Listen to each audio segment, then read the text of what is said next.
All right, let's get right into it. Have you ever heard an idea that just sounds so beautiful, so peaceful and logical, only to get this weird feeling that it's actually a recipe for total disaster? Well, today we're pulling back the curtain on a really powerful rhetorical trick. It's all about how to sell some of the most destructive ideas you can imagine by dressing them up in the language of harmony. I mean, just listen to that. It's poetry, right? It makes you think of perfect order, everything finally clicking into place, peace. But what if I told you that beautiful sentence is actually the sales pitch for tearing down society as we know it? And that's the big question we're digging into here. How on earth can language be twisted so effectively that it makes us welcome things that could literally tear our world apart? There's a name for this technique, and trust me, once you see it, you're going to start seeing it everywhere. It's called rhetorical inversion. And really, it's the art of taking something incredibly volatile, like ripping up institutions or social norms, and framing it not as destruction, but as an act of stabilization. It's about making a hurricane sound like a soft, gentle rain. So here's the trick. Here's how it works. The key is to completely skip over the messy, probably violent process of tearing everything down and just focus on the promised end state. See, you don't sell the demolition. You sell the beautiful empty lot where some new paradise is supposedly going to be built. So how is it actually done? Well, it turns out there's a playbook. Yep, a 4-step guide for taking a really radical, disruptive idea and making it sound like the most natural, common-sense solution in the world. Let's walk through it. Okay, rule number 1, the most basic one. You clean up your vocabulary. You just get rid of all the harsh, scary words. Nobody says destroy or collapse or abolish. No. Instead, you swap those out for words that sound almost therapeutic or like something an engineer might say. So look at this.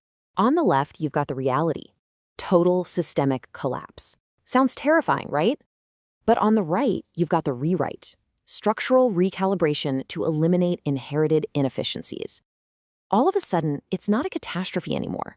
It's like corrective surgery. It's a system update. The chaos is brilliantly reframed as a necessary, even healing act. Okay, now we're getting to the next level. This one's a lot more sophisticated. The idea here is to argue that what we all think of as chaos, no rules, no laws, no authority, is actually a higher, more evolved form of order. It's a really bold move, but man, is it effective. They give it a cool name, like dynamic stability. And the argument goes something like this. All that top-down control, that's the real source of the problem. That's what creates friction. So if you just get rid of it all, the government, the laws, the norms, the system will just magically find its own perfect balance. It's an idea you hear echoed in all sorts of places, from radical political theories all the way to blockchain evangelism. All right, rule number 3. To really sell the chaos you're about to unleash, you have to rewrite history. You've got to convince people that the stability they have right now is actually a prison. And if it's a prison, then the destruction you're bringing isn't a tragedy. It's a righteous, cleansing fire. You can see exactly how it works here. You take things we normally see as good, and you reframe them as oppressive. So, rigid laws keep us safe? Nope, that's the lie. The truth is that they're archaic constraints. Predictability is peace? Nah, that stagnation is the slow death of the spirit. See? Once you've turned stability into the bad guy, destroying it becomes an act of liberation. And that leads us to the final rule. And honestly, it's the most powerful one. You forget about the transition. You forget the pain, the struggle, the rubble. You focus 100% on the perfect utopian end state that you're promising. You paint a picture so beautiful, so pristine, that nobody even thinks to ask what the canvas is going to cost. We are not advocating for the end of the world, but for the end of the noise. This is just the masterstroke, isn't it? It's romantic, it's aspirational, it suggests that by just dissolving everything, we'll get to this pure universal harmony. What it conveniently ignores is the deafening sound of everything actually breaking. But who cleans up the rubble? Seriously. Because after all the speeches are done, after the cleansing fire has burned itself out, someone has to live in the aftermath. And this is where the beautiful theory crashes headfirst into a very tragic reality. Because when this kind of rhetoric actually succeeds, the result isn't some self-synchronizing utopia.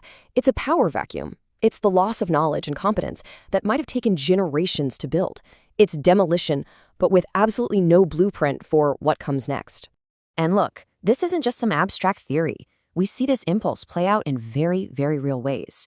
In politics, when you manage to tear down the system, what fills that space isn't spontaneous harmony. It's a vacuum where the person with the most force wins, not the person with the best ideas. Or think about it in a company that decides to do a radical reset. They purge their veteran employees, calling them inefficient. What they're also purging is all the unwritten rules, the informal networks, the quiet competence that actually made the place run. And even in our own lives, this dramatic idea of burning all your bridges to reinvent yourself can leave you completely isolated, destroying the very strengths that made you resilient in the first place. This right here is the whole point. The real tragedy isn't just what gets destroyed, it's what gets lost forever. The quiet competence, the institutional memory, the actual skills to build things. In the mad rush to tear down everything that's flawed, the good stuff, the irreplaceable stuff, often gets bulldozed right along with it, leaving a void that nobody remembers how to fill. But here's the good news. Now that you know the playbook, you can spot it. There is a key tell, a single moment in any of these manifestos or speeches that just gives the entire game away. And it's a tool you can use to decode this language. It's called the pivot point. It's that exact moment where the speaker changes their focus. They stop talking about the destruction, about what they're tearing down, and they start talking exclusively about the beautiful, pure, harmonious world that will just magically appear afterwards. That pivot, that's your red flag. So, next time you hear this kind of rhetoric, you just need to do two simple things. First, find that pivot point. And second, the moment you find it, ask the single most important question: what gets preserved? They will give you a long list of everything they want to break. Your job is to ask what, if anything, they actually have a plan to save. And often, the silence is your answer. Look, this isn't about left versus right or progressive versus conservative. This is a rhetorical tool that can be used by anyone who's trying to sell a revolution. So the final question really is for you. Now that you can spot the pivot, now that you recognize the playbook, where are you going to see it next?